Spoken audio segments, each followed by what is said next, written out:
Snowshoe Thompson is a skiing hero in the Tahoe area. Here's how it all began. You know, when a lot of people come to Lake Tahoe, they hear about this guy, Snowshoe Thompson, and everybody says, oh yeah, the first Sierra skiing mailman. But there's a lot more to this guy. In fact, he's like really the father of skiing for us here in the United States, not just here locally. And this guy could do it all. He was like, I mean, he really rocked it. He could do jumps and 360s and all these different kinds of things, which nobody else even thought about at the time. But before all this, Thompson was born in the great ski country of Norway.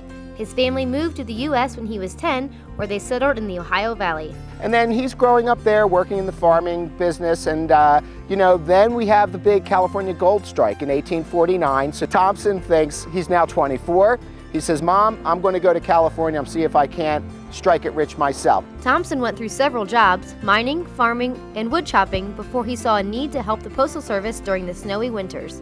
He said, you know, I remember when I was a kid back in Norway, we used to get on these things called Norwegian snow skates, which we know as skis, right? So he went out in the woods, he cut a small sapling, carved out a couple of skis, and practiced a little bit, and he went up to the Postal Service there in Placerville, and he says, listen, he says, you guys need somebody to get the mail over the mountains? I can do it. I will ski back and forth between Placerville, over the mountains, 90 miles to Genoa, Nevada, and I will pick up the westbound mail there, and then I'll ski it back. I'll carry it all on my backpack.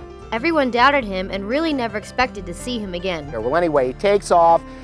3 days later, he shows up in Genoa. He drops off some of the eastbound mail. He picks up the held westbound mail, skis back. Takes him 3 days to go east, the 90 miles. On his way back, he makes it in about 48 to 55 hours. And it didn't matter what the weather was. Rain or snow, like the proverbial mailman, rain or snow, never stopped him. In the middle of the night, he'd look and see the stars. That's how he determined where he was going. If it stormed and he couldn't see, he would look where the snow had blown off of flat rocks, and he just danced these Norwegian jigs to keep himself warm. Or if it really got bad, he had a couple caves. He'd build a fire and just hunker down for a little bit. Then when the storm break, he'd get out and make his way down. Thompson carried the mail for 3 years, never missing a route and never missing a delivery.